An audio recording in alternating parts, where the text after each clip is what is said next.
বাংলাদেশ স্কাউটসের দেশব্যাপী আয়োজিত কার্নিভালের উদ্বোধন ও শাপলা ক্লাব অ্যাওয়ার্ড বিতরণ অনুষ্ঠানে বক্তব্য রাখছেন প্রধান উপদেষ্টা প্রফেসর মোহাম্মদ ইউনূস। আমরা বিটিভি নিউজের সৌজন্যে সরাসরি চলে যাচ্ছি প্রধান উপদেষ্টার কার্যালয়ে। অনেক জিনিস স্কাউটিং এর আকর্ষণ করার মতো, তার যে দর্শন, তার যে ব্যবহারিক দিক, তার যে সৃজনশীলতা, এগুলো খুব মজা লাগতো। প্রথম মজা লাগতো সবকিছু উল্টা করে,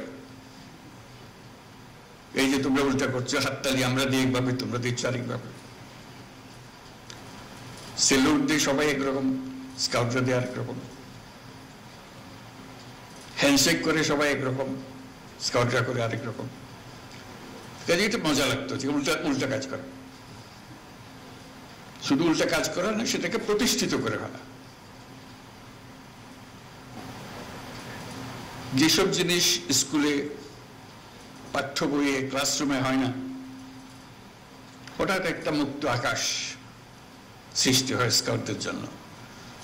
ছুটির শেষে, ক্লাসের শেষে স্কাউটিং শুরু হয়। তখন সবাই ক্লান্ত থাকার কথা, খুব উৎসাহ বেড়ে যায় তখন সবাই।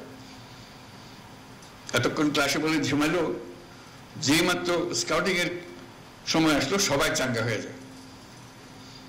ওটার জন্য সবাই মিলে অপেক্ষা করে, কারণ এটাতে সবাই মজা পায়, নতুন কিছু করার সুযোগ পায়।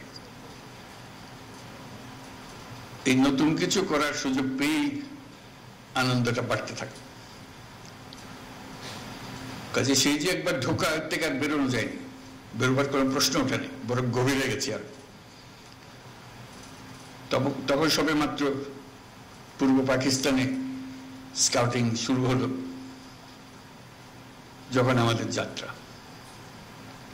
সবকিছু গুছিয়ে ওঠা যায়নি সেই সময়, কিন্তু তখনই স্কাউট মাস্টার, যিনি ক্লাস স্কুলে, এখনো নিশ্চয়ই আছে স্কাউট মাস্টার, তার যে আলাদা বৈশিষ্ট্য, তার প্রতি তার ছাত্রদের যে যোগাযোগ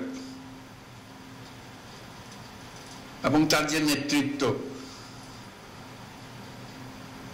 এটা দেখার মতো।